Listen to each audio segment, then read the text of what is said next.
we tell ourselves a story about evil. The story goes like this. Terrible things are done by terrible people. People who are broken in some specific way, twisted by ideology, driven by hatred, fundamentally different from the rest of us. When something horrific happens, we look for the monster responsible. We need there to be a monster, because if there is a monster, then the rest of us are safe.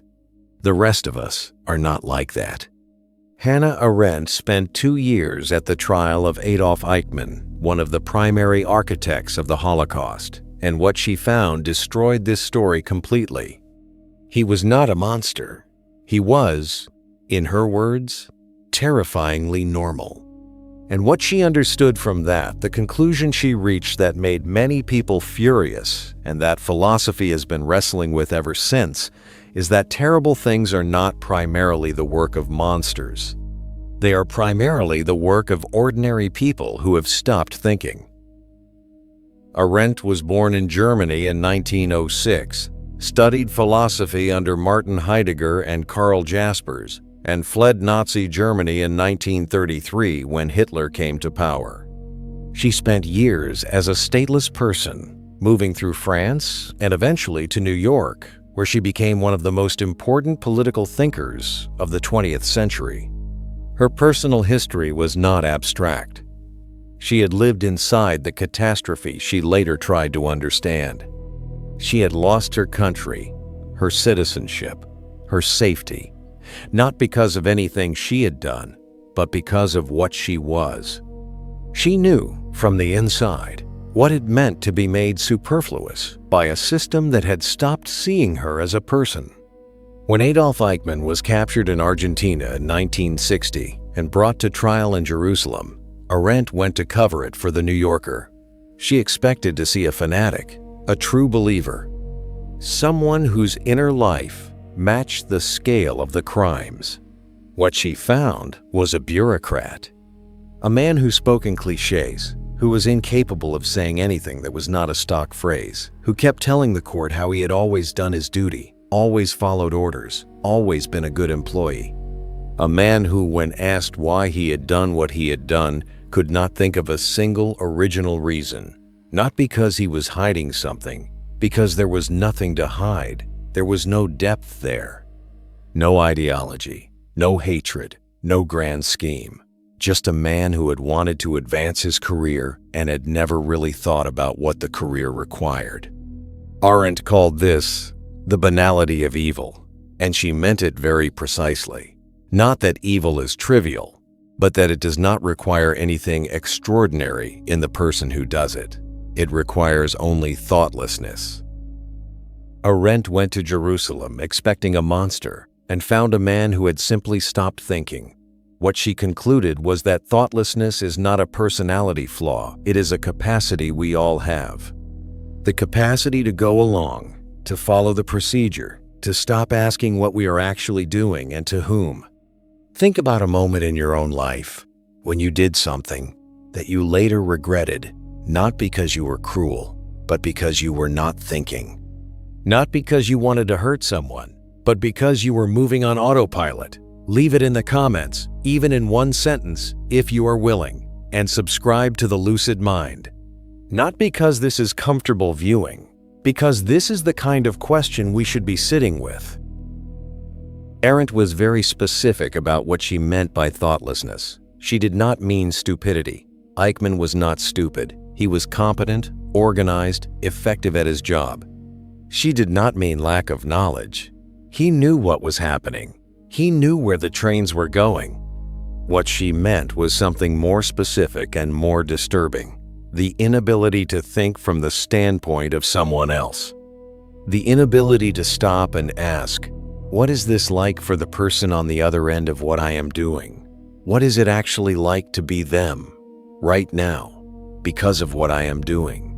This is what Eichmann could not do. He could think about his career. He could think about the procedures he was supposed to follow. He could think about how he appeared to his superiors. But he could not think from inside the experience of the people being transported. That reality simply did not register. And here is the uncomfortable part. This is not a rare incapacity. This is something most people do to varying degrees, in varying contexts, most of the time. We do not think from the standpoint of the cashier who is having an exhausting shift. We do not think from the standpoint of the person our decision affects in ways we have not imagined. We do not, in many of our daily interactions, genuinely ask, what is this like for them? Not because we are evil, because thinking takes effort. Because it is much easier to stay inside your own frame, to follow the procedure, to focus on what you need to do next, rather than on the full human reality of the person your actions are touching. Arendt had a name for the condition that makes genuine thinking possible. She called it plurality. Plurality is the basic fact that we are not alone in the world. That the world contains other people, real, separate, genuinely different people who see things differently, who have had different experiences, who carry different stories, and that any real understanding of the world requires taking that difference seriously. She thought plurality was under constant threat, not just from totalitarianism, from the ordinary ways we flatten the world to fit our own perspective. When you assume that your experience is the normal one and everyone else's is the deviation. When you stop being surprised by people. When the world starts feeling like it is just an extension of your own point of view. The opposite of plurality, the condition that makes thoughtlessness possible, is when you stop registering that other people are genuinely real in ways that are separate from your experience of them. When they become, in the language of administration, units, cases, files. When they stop being, in Arendt's sense, persons. Eichmann had lost plurality. He lived in a world populated entirely by his own concerns, his own advancement, his own need to be seen as competent and dutiful. Other people had become, for him, logistical problems. And once that happened, anything was possible. Here is where Arendt's argument becomes not just a diagnosis, but something you can actually do something with. She believed that thinking, genuine thinking, the kind that requires you to stop and actually consider what you are doing, is itself a form of moral resistance, not a guarantee of goodness. People can think carefully and still choose badly. But the absence of thinking makes a certain kind of harm almost inevitable. She described thinking as a dialogue you have with yourself. A real dialogue, where different voices argue, where the comfortable assumption gets challenged, where you take seriously the possibility that you are wrong, where you ask not just, what do I want to do, but what kind of person does this make me? What would this look like from the standpoint of someone else? Is this something I could defend, not to my superiors, but to someone whose opinion of me I actually respect? This internal dialogue is what Eichmann never had. He had no inner life that pushed back, no voice that asked whether what he was doing could be justified to the people it was being done to. He had only the external structure, the rules, the hierarchy, the career. And Arendt thought this was not just a personal failing, it was a social phenomenon. Systems can be designed, and often are designed, to make thinking unnecessary, to reward people who follow procedure, and to make thinking awkward, uncomfortable, even professionally dangerous. The bureaucracy does not want you to think, it wants you to process.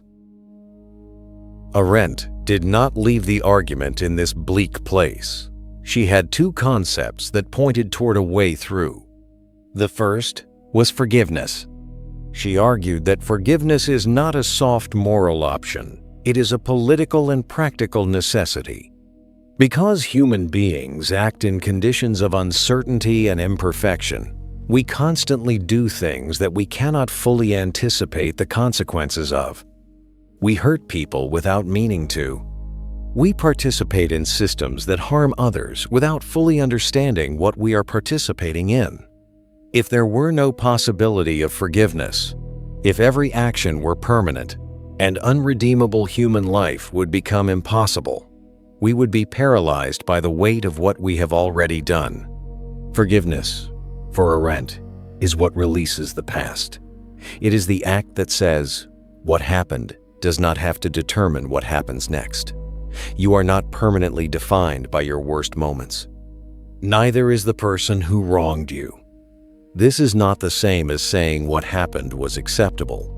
It is saying that it does not have to foreclose everything that comes after. The second concept was the promise. If forgiveness deals with the past, the promise deals with the future. We cannot control what will happen. We cannot predict the consequences of our actions. The future is genuinely unpredictable. But we can make commitments. We can bind ourselves to something. And in doing so, we create small islands of reliability in an ocean of uncertainty. The promise says, in this specific way, I will be predictable. You can count on this. Together, forgiveness and promise create something Arendt thought was essential: the possibility of beginning again. And this brings us to the concept that Arendt thought was the deepest truth about human beings. She called it natality. Natality is the capacity to begin, not to continue, not to improve on what already exists, but to genuinely begin to introduce something new into the world that was not there before. She grounded it in the fact of birth. Every person who is born is a new beginning. Before that person existed, a certain set of things were impossible. After they exist, those things become possible. A new voice enters the world, a new perspective, a new set of possibilities that could not have been predicted from what came before. And she thought this was not just true of birth, but of every genuine act. Every time a person thinks, genuinely thinks, rather than processes, they introduce something new. Every time a person acts from genuine consideration rather than from mere procedure, they create a small beginning, something that could not have been predicted, something that opens a new branch in the tree of what is possible. This is the counter to Eichmann, not the counter of the hero, not the counter of the extraordinary person who does the dramatic right thing under impossible pressure. The counter is the ordinary person who stops, who thinks, who asks what this is actually like for someone else, who makes a small beginning. Arendt thought this capacity, natality, the capacity for new beginnings, is present in every person and is never entirely extinguished, even in the darkest systems. Even in the people who have been most thoroughly processed by structures that reward thoughtlessness, the capacity to begin again is always there. It just requires thinking. Arendt did not offer self-help. She was writing about politics and history, not about personal development. But the practical application of what she understood follows quite directly. The single most important thing she would have you do is this: stop in the moment before you act and ask whose reality your action touches. Not in an elaborate way, not as a ritual or a technique, just who is on the other end of this? What is it actually like to be them in relation to what I am about to do? This does not require you to sacrifice your interests or to always defer to others. It simply requires you to register them as real, to not let them become, in Eichmann's sense, logistical units. To insist, against the pressure of procedure and convenience, on keeping them as persons. It is harder than it sounds, not because we are bad, because the pressure to not think, to just follow the procedure, to process the case, to do what is expected, is constant and structural.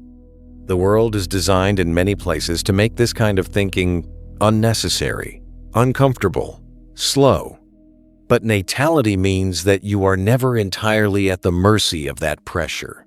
There is always a moment, even a very small moment, between the stimulus and the response.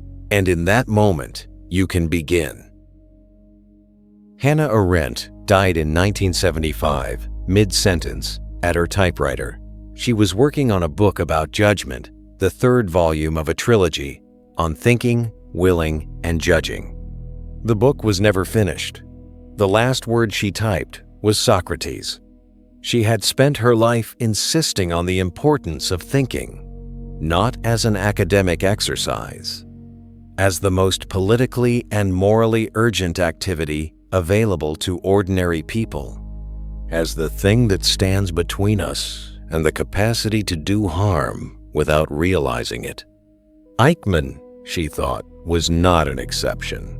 He was a warning, a very precise warning about what becomes possible when people stop asking what they are actually doing and to whom. The banality of evil is not a historical concept. It describes something that happens in offices, in schools, in families, in the small daily transactions of ordinary life. It describes the moment when another person stops being a person and becomes a unit, a case, a problem to be processed. And natality, the capacity to begin, to think, to introduce something new, is not a historical concept either. It is available to you right now, in whatever moment you are in whatever system is currently asking you not to think. The only question is whether you use it. Subscribe to The Lucid Mind. Think deeper. Live clearer.